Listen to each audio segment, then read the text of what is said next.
e eu sou historiador de formação.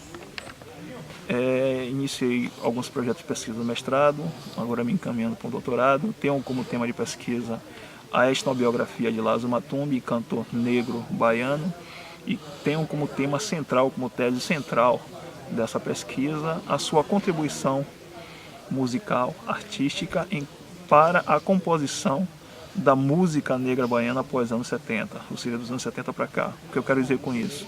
Que Lázaro Matumbi contribuiu em muito para essa atual composição da música negra baiana. Por quê? Foi o primeiro cantor, um dos primeiros cantores, a puxar puxar um bloco afro, né? Foi um dos primeiros cantores do Ilê-Ayê.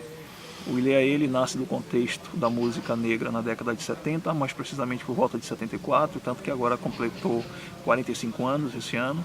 E 3 anos após, Lázaro vai ser um dos primeiros cantores de um bloco afro, bloco de percussão.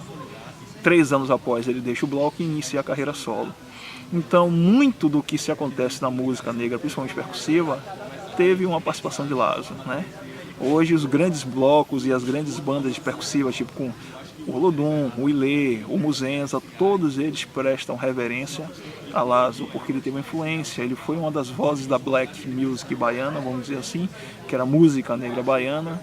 Tinha essa peculiaridade na sua forma de cantar e expressar o lamento da música negra naquele momento. Claro que tinha outras influências também que advinham de fora, como o funk, como o soul, principalmente o jazz, mas ele procurou sintetizar isso basicamente em 2 ritmos musicais brasileiros que ele disse que ele é adepto, que é o samba e o reggae. Durante muito tempo o Lázaro cantou reggae, hoje ele canta o samba. Você me perguntou sobre as características, né, singulares de cada entidade percussiva, tipo o Ilê, tipo o Muzenza. Eu posso dar uma sugestão assim de leitura para quem tem interesse, buscar um livro que foi na verdade a tese de doutorado, ou foi dissertação de mestrado, não, foi tese de doutorado, da antropóloga afro-brasileira Goli Guerreiro, A Trama dos Tambores. É o cenário da música afropop da Bahia. Lá ela faz uma verdadeira incursão, né, na cultura negra baiana percussiva, fala muito sobre a Axé Music, nascimento da Axé Music, mas sobretudo da influência da música negra. E nisso inclui as principais peças, os principais sujeitos e as principais entidades negras. Então lá está basicamente o Olodum, o Ilê, o Muzenza, o Malê de Balê, o Badawi, que foi de fundação e grande influência do finado Moa de Catendê, entende? E posteriormente, a partir da década de 90, que vai ser uma nova tendência advinda dessa influência da década de 70 e 80, a timbalada, com um novo ritmo, e posteriormente o cortejo afro, que são os mais novos. Agora tem se não me engano, acho que é o Bancofa, o Bancoma, um negócio desse, é uma entidade negra, que agora eu não lembro o nome, da região de Lauro de Freitas, entende? Mas assim, Goli, nesse livro, ela vai dar destaque a essas peculiaridades de cada entidade musical. Vai dizer que o araqueto tem uma influência mais afroeletrônica, que é uma nova tendência, timbalada, uma comunicação estético-corporal com os chamados adinkras, que são as simbologias utilizadas são sistemas simbólicos visuais utilizados por sociedades africanas, diversas sociedades, são aqueles símbolos que têm vários significados. O Olodum, que vai ter uma influência dos 2 elementos musicais mais difundidos nos últimos séculos, nas últimas décadas no Brasil, que é o samba e o reggae. Tanto que o samba reggae é disso. O mestre, eu um dia desse assisti um documentário, eu esqueci o nome, mas depois eu te passo o nome desse documentário. O mestre Neguinho do Samba vai dizer, né, que a união o samba reggae, ele vai basicamente surgir da união de 2 ritmos que eram muito difundidos, mas que não tinham uma expressividade singular, que é o samba e o reggae.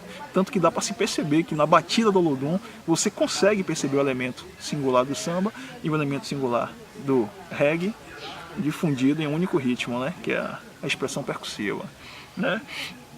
A timbalada pelos timbais é um ritmo timbálico, porém com expressão corporal. Os adinkras. O araqueto foi um dos primeiros grupos afros a se apropriar também das novas tendências tecnológicas, ou seja, utilizar elementos eletrônicos na sua musicalidade. E assim também foi o cortejo afro, só que o cortejo afro tem uma pegada estética, entende? Ele traz tendência estética e eletrônica para essa composição da música cultural negra baiana. Quem mais que eu posso citar? O Ilê.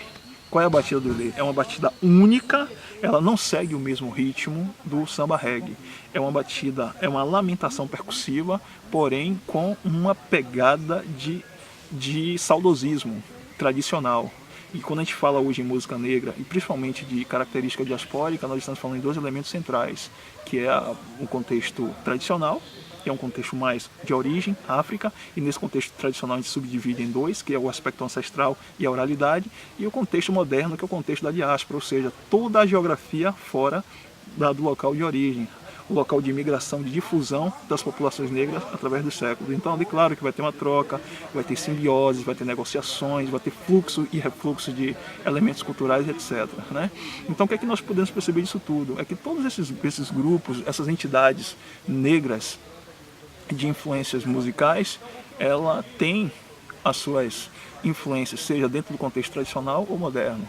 Tem as suas difusões, suas trocas, e isso contribuiu em muito para as trocas não só existentes entre esses elementos musicais, mas também entre os locais, né?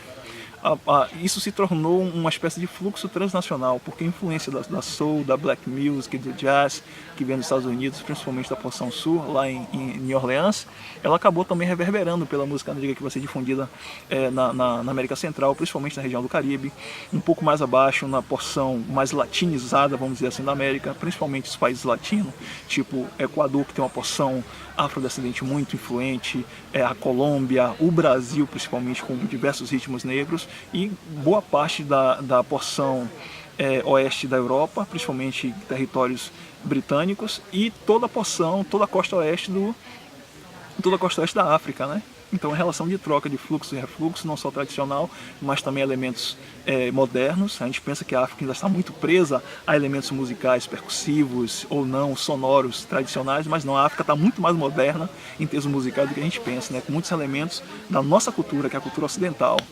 Enfim, eu diria que assim, uma dica, né?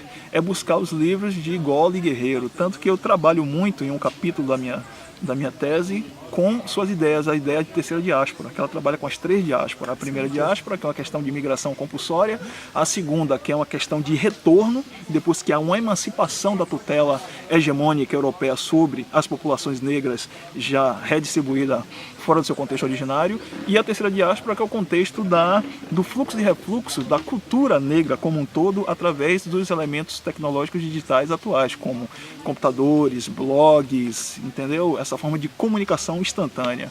Enfim, então Goli, ela é assim, a antropóloga perfeita para nós buscarmos elementos não só em termos sociológicos, antropológicos, mas principalmente também em uma reconstrução histórica acerca da influência negra no contexto diaspórico atual.